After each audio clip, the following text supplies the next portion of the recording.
طبعا اهم حاجه في كبسه اللاكس بتاعها اللاكس يلف معاك خفيف، ما يبقاش في عضه عشان البليه ما تبقاش مشحوطه. لكن لو انت كابس البليه وفي بليه فرط او في بليه مش مرتاحه مكانها او لاكس راكب محمل على البليه، هتيجي تلف اللاكس مش هيلف معاك بالراحه سلس كده ورا بعض، تمام؟ هتلاقيه بيعض معاك ويبقى تقيل، لازم تلفه بحاجه.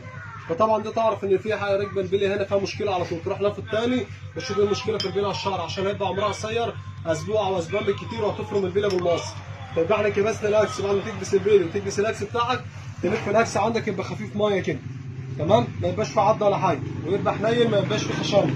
لو في خشانه ولا حاجه عندك تروح واقف على طول حل الاكس تاني ونفضه، تمام؟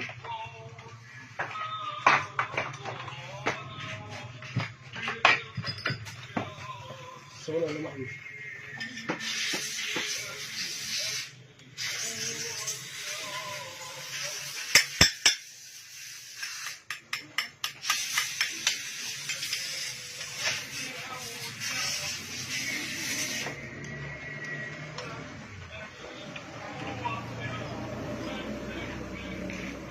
هتغير فوني ولا حاجة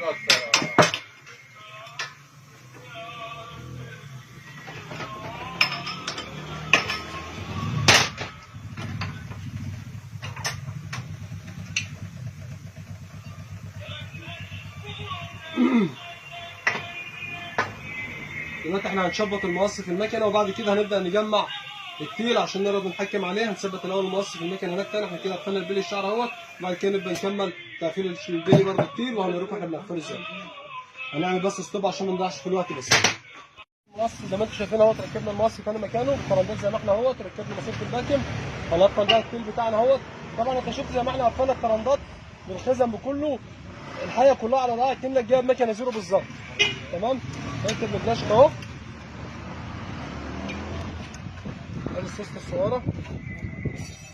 طبعا احنا مش هنتكلم، احنا بنقفل من غير ما بنتكلم، بحيث ان انت يبقى انت برضو يعني ايه واخد بالك معانا بالنظر يعني.